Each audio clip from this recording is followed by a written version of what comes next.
জননাঙ্গে একটা ক্লিপ লাগিয়ে দিয়ে তারপরে বিদ্যুৎ চালু করা হতো, অসহ্য যন্ত্রণা হতো, তার মুখগুলো আবার বেঁধে দেওয়া হতো।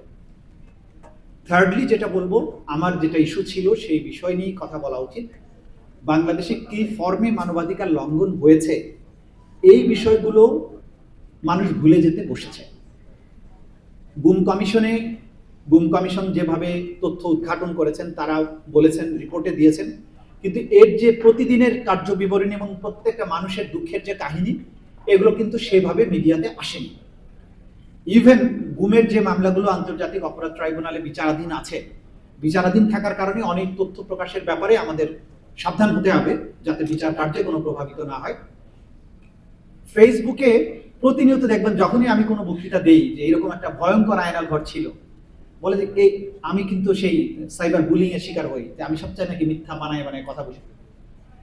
এখন এই যে গুম কমিশনের রিপোর্ট এবং তাদের প্রতিদিন ভিকটিমদের সাথে যে ইন্টারভিউ, আমাদের আন্তর্জাতিক অপরাধ ট্রাইব্যুনালের তদন্ত সংস্থার তদন্ত যে রিপোর্ট, এইটার ভিত্তিতে কি রিপোর্ট হতে পারে না যে কি ভয়ঙ্কর ছিল সেই আয়নাঘরগুলো, কিভাবে মানুষকে গুম করে রাখা হয়েছে, কিভাবে টর্চার করা হয়েছে, কিভাবে তাদেরকে এক্সিকিউট করা হয়েছে। বিচার চলমান থাকা অবস্থায় যে সমস্ত বিষয় রিপোর্ট হয়েছে, যেগুলো রিপোর্ট এখনো হয়নি, যেগুলো তদন্তাধীনেও নাই, হঠাৎ করে মাঝে মধ্যে আমার কাছে বিভিন্ন লোকজন ফোন করে আসেন যে গোপনে আপনার সাথে একটু দেখা করতে চাই। আমি জানি যে অনেকে এরকম কথা বলতে আসবেন, অনেকে এসছেন দেখা করে।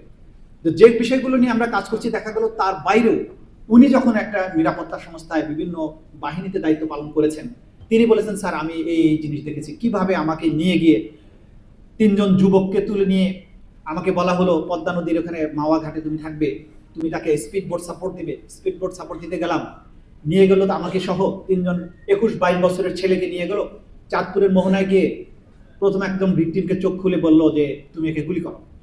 সে অফিসার বলল আমি গুলি করতে পারবো না। এর ছেলেটার দোষ কি? বললো আমি তোমাকে বলছি এটাই কি যথেষ্ট না? বলছে না, এটা যথেষ্ট নয়, আমি এই ছেলের অপরাধ না জেনে তাকে আমি গুলি করে হত্যা করতে পারবো না।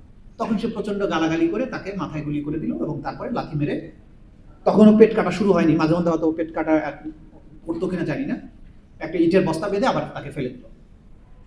দ্বিতীয় ছেলেটিকে মারার সময়ে উনি বলছেন যে তখন আর পিস্তল ব্যবহার না করে ওকে কাছে টেনে নিয়ে একটা ইঞ্জেকশন বের করলো পকেট থেকে বা ব্যাগ থেকে, ইঞ্জেকশনটা দিল। ছেলেটা তখন এরকম গো গো করতে করতে করতে করতে কাঁপতে কাঁপতে সে মারা গেল, ওকেও ইট বেঁধে ফেলে দিল। তৃতীয়টাকেও ইঞ্জেকশন না দিয়ে আবার গুলি করলো। এই যে ইঞ্জেকশন দেয়া মারার যে কয়েকটা পদ্ধতি ছিল, এগুলো গুম কমিশন তাদের রিপোর্টে খুব স্পষ্টভাবে উল্লেখ করেছেন। একজন ব্যক্তি ছিলেন, আমি নাম উল্লেখ করছি না, সুতরাং এগুলো বিচারের মধ্যে কোনো প্রভাব ফেলবে না, রিপোর্টের মধ্যে এগুলো আছে। যে ধরে নিয়ে প্রথম যে সাদা পোশাকে আসতো, এসে প্রথমে পেছন থেকে তাকে, তো অনেকগুলো ধাপ ছিল। প্রথম ধাপ ছিল মনিটরিং, টেলিফোনে মনিটর করতো, তার সোশ্যাল মিডিয়া মনিটর করতো, তার অবস্থান নির্ণয় করা হতো। তারপরে পিক আপ করার পরেই প্রথমে যখন পিক আপ করে গাড়িতে তোলা হতো, গাড়িতে কিছু যন্ত্রপাতি থাকতো। একটা ছিল হ্যামার, 10 কেজি ওজনের হাতুড়ি থাকতো। কিছু কিছু ভিকটিমকে যদি মনে হতো যে এটা বেশি আর বিচার টিচার দরকার নেই, ওকে মাথায় বাড়ি দিয়ে ওখানে শেষ করে ফেলতো, পরবর্তী সময় কোথাও লাশ ডিসপোজাল করতো। দ্বিতীয় ব্যবস্থা ছিল গাড়িতে তুলে ইঞ্জেকশন দিয়ে অজ্ঞান করে ফেলতো, অজ্ঞান করার পরে জায়গা মতো নিয়ে গিয়ে আবার জ্ঞান ফিরে পরে জিজ্ঞাসাবাদ, টর্চার এগুলো করতো। কোনো কোনো ক্ষেত্রে গাড়িতে ইঞ্জেকশন দিয়ে মেরেই ফেলতো। তৃতীয় আরেকটা ছিল বলস মেশিন, বলতো এই একটা ইলেকট্রোকিউট করার একটা যন্ত্র, ব্যাটারি চালিত একটা ইলেকট্রোকিউট করার যন্ত্র ছিল, জননাঙ্গে একটা ক্লিপ লাগিয়ে দিয়ে তারপরে বিদ্যুৎ চালু করা হতো, অসহ্য যন্ত্রণা হতো, তার মুখগুলো আবার বেঁধে দেওয়া হতো। এই যে হরিবল স্টোরিজ, শত শত গুম কমিশন কয়শো, সেভারেল থাউজেন্ডস অ্যাপ্লিকেশন তারা ডিল করেছেন, আমরা সেভারেল হান্ড্রেডস ডিল করছি এখন। এই স্টোরিগুলো, এই যে মানবতা বিরোধী অপরাধ এবং মানবাধিকারের যে ভয়ানক লঙ্ঘন, এই স্টোরিগুলো যখন আপনারা সামনে আনছেন না, তখন যারা এই অপরাধের সাথে সম্পৃক্ত এবং এই অপরাধকে যারা সমর্থন করেছেন, তারা কিন্তু প্রতিনিয়ত সোশ্যাল মিডিয়াতে উল্টো ন্যারেটিভ দাঁড় করানোর চেষ্টা করছে এবং তাদের পেছনের এই অপরাধগুলোকে ঢেকে ফেলার চেষ্টা করছে।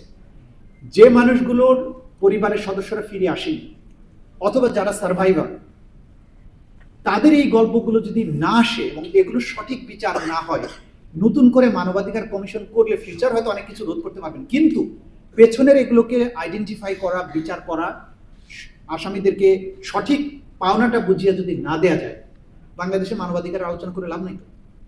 আবারও যখন এই গভর্নমেন্ট সময়ে একটা সময় যখন আরো খারাপ সময়ের মধ্যে যাবে, তারা মনে করবে পদ্ধতিটা তো ভালোই ছিল, তো ওনারা যেহেতু করে পার পেয়ে গেছে আমরাও শুরু করি, হতেই পারে।